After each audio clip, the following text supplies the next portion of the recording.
right. Shalom. First and foremost, I would like to begin by giving all praises to Yahweh, Bahashem, Yahweh Shah, Bahashem, Rakah Kodash. Double honor to the apostles and the elders of Great Millstone, and shalom to hopefully elect. All right. So, the title of this video will be The Name of the Father and Son Matters, or the true name matters. Right? And honestly, let's just grab this. This is Proverbs 30:4. It says, "Who hath ascended up into heaven, or descended? Who hath gathered the wind in his fist? Who hath bound the waters in a garment? Who hath established all the ends of the earth? What is his name, and what is his son's name, if thou canst tell?" Right? So what is his name? What is his son's name, if thou canst tell?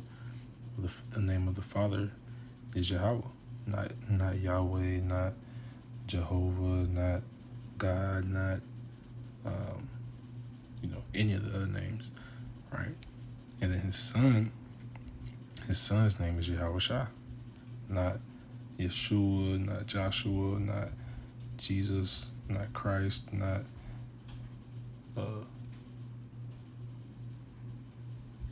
Jesus, so on and so forth.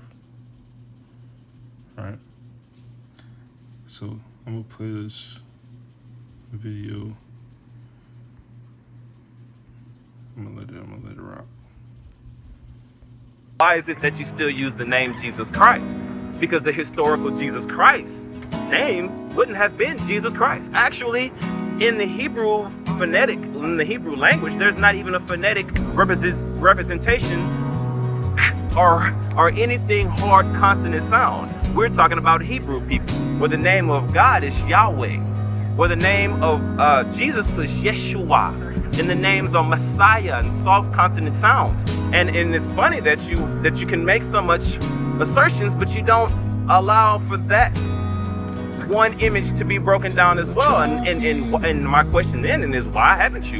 Well, why wouldn't you? And I would like to make an assumption on that. My assumption is that if you do that, you lose power in your message. You feel that you might lose power in your message, but in actuality, you strengthen your message by making that assertion. You strengthen your message and your mission by taking that step. And actually, you strengthen the message of the Messiah by referring to him by the name that he was given, because in Isaiah, it said there will be one named Emmanuel. But today, we refer to that one as Jesus Christ. And there's just so many things that's just inherently, logically wrong with that, especially when we talk about things like, the Jesus with blonde hair and blue eyes wrapped in the American cloth, because that name Jesus Christ is the Jesus for the Romans 200 years after they pinned him up. Okay, to be honest with you, the only reason I said Jesus Christ is because I speak English and I'm speaking to people who speak English. You're absolutely correct. Jesus Christ is actually Yeshua. a name. Yeshua would be what Jesus was known as in his day, Yeshua. But I'm speaking to people who speak English, so I say Jesus. Or say Joshua. All right, Joshua. But you don't. You say Jesus, and why is that? Because I'm speaking English. But Joshua is in English. If you call me by my name, you call me Eric, and that is not an English name. If my name was Muhammad, No, it's okay. Translate Muhammad All right. from Arabic to English. Okay. Is there an Arabic to English translation for Muhammad? Or is there a significance in using the name that you choose to name? Okay. Thank you for making your point. I think we've worked it through. No, it's my point, but do you have my point, though? Yeah, I got your point. Obviously, I disagree. I speak English, and I'm speaking to people who speak English, so I will say Jesus, not Yeshua. If that offends you, I will say to you, Yeshua. Believe in Yeshua, okay? The reason why you use Jesus Christ is because of all the things that are built into the name Jesus Christ. No! It is not Because it's an English translation. And died 2,000 years ago. It's an English translation. That man. If you go and you read and you investigate into the man, Yeshua Messiah, your investigation will reveal to you that your image of Christ is incorrect, that your image of Christ needs to be challenged, just in the way that the image of Christ that's posted up, that's there to propagate white supremacy ideology is inappropriate. You will see that as well, but you haven't made that. All right, we disagree. You haven't taken that step. We You're on disagree. the right road, brother. Just don't stop where you're at. It ain't All right. time for a potty Oh, break. I'm not stopping where I'm at. I pray I'll become more like Jesus every day. And I got a long way to go, no doubt about it. So I'm not stopping, believe me. I agree with you on that point. I'm on the road ahead of you. I'm like, yo, come on, brother. You know what I'm saying? I'm coming, I'm Come on, coming. brother. Come on, you know what I'm saying? Get on that I'm- Andrew right there, but now, of course, we know with videos like this, you gotta take some of it with a grain of salt because they're saying, you know, Yeshua, so on and so forth, right? But the purpose of the video is edifying nonetheless, right? So let's go here. Before I get back to the video, let's go to Acts 4 and 12, right? So Acts 4 and 12, it says, "Neither is there salvation in any other, for there is none other name under heaven given among men whereby we must be saved." What name do you think they're talking about? You think they're talking about the name Jesus? No. What were they calling him when he was on the scene, when he was here? They were calling him Yahushua by his name, right? There's no other name. Names don't change. Like and he's probably a Jake because he has a zeal, so he might be a Jake. He probably is. I doubt he's a Ter. So, you know, this Jake, so, you know, he's on the right track a little bit, and he just got the name wrong. But the point that he was making was that you don't change a name. Names don't change, right? Names don't change. And, you know, I give him credit because he even mentioned a little,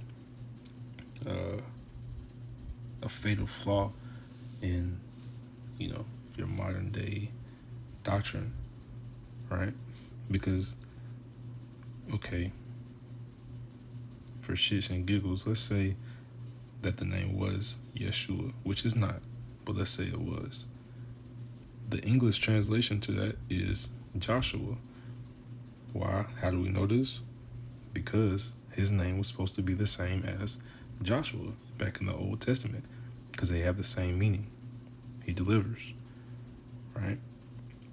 So if the names are supposed to be the same, how is Joshua, but Jesus is? It doesn't make sense. And, you know, you can go and they try to go into technicalities and say, well, that was what the Greeks translated it into, and then they went from Jesus, and then they translated Jesus from the Greek to Jesus in the English.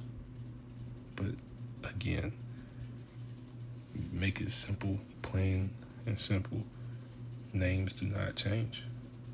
You can't change the name of the Father, which is Yahweh, and you can't change the name of his Son, which is Yahushua. You can't do it. Right? But that's why you have scriptures like Revelation 11 and 8. It says, "And their dead bodies shall lie in the street of the great city, which is spiritually called Sodom and Egypt, where also our Lord was crucified." Now, what could this mean? Well, also our Lord was crucified. Our Lord wasn't crucified over here in America, because we know that great city is America, Babylon the Great, right? Dead bodies meaning spiritually dead bodies, right? So how can you claim that great city is America if it says where also our Lord was crucified? And we know this through the spirit and power of Yahweh Shah. But in all seriousness, we know this because this is where the names were tainted, right? This is where the name of the Father and the Son are they were changed, they were defiled, so on and so forth, right? So this is how we know. You know, again, referring back to Acts 2 or Acts 4, Shalakia, Acts 4 and 12. Neither is there salvation in any other, for there is none other name given under heaven among men whereby we must be saved. So it can't be Jesus, right? We know that's just the changes that they went through, right? Now, you know, when you go through history, right, you'll see, you know, the name Jesus Christ came from, you know, other false idols, right? You got Serapius, so on and so forth, which I probably should go into in another video, but I don't have the time at the moment. But matter of fact, let's see if we can look that up.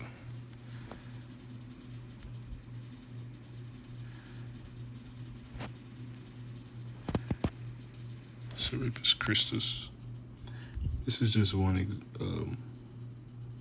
place. All right, Serapis Christus, because when you go into the history, right, when you had, there was a king of Egypt, right, who was a Roman, right? I think it was Ptolemy, if I'm not mistaken, right? Oh, well, let's just read this because this might be right. It says, Serapis Christus is not recognized as a historical term for a single deity, which is false. It says, but a term used to describe the debated but unsubstantiated theory that the figure of Jesus Christ was influenced by or derived by the Greco Egyptian god Serapis, which, again, you know this is false, right? You just have to do your own research, because we know in a video that I did maybe a week or two ago, right, AI has been, let's say, swayed into saying certain things cater to a certain people, i.e. the small hatters, right? People over there in the Holy Land, right? But this is, again, do your research, right? So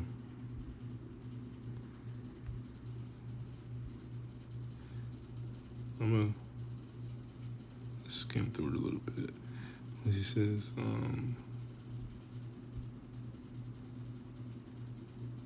oh yeah, that's another thing, right? He said the only reason that he's speaking or that he's saying Jesus is because it's in English, which I said already, but he said it's in English. But the Jake said, well, Joshua is also in English. But, you know, this man here, which I know he's pretty famous for, I guess, his speeches that he does on, like, college campuses or whatever. But, there's no response to that. You can't respond because both Joshua and Jesus are quote-unquote English names.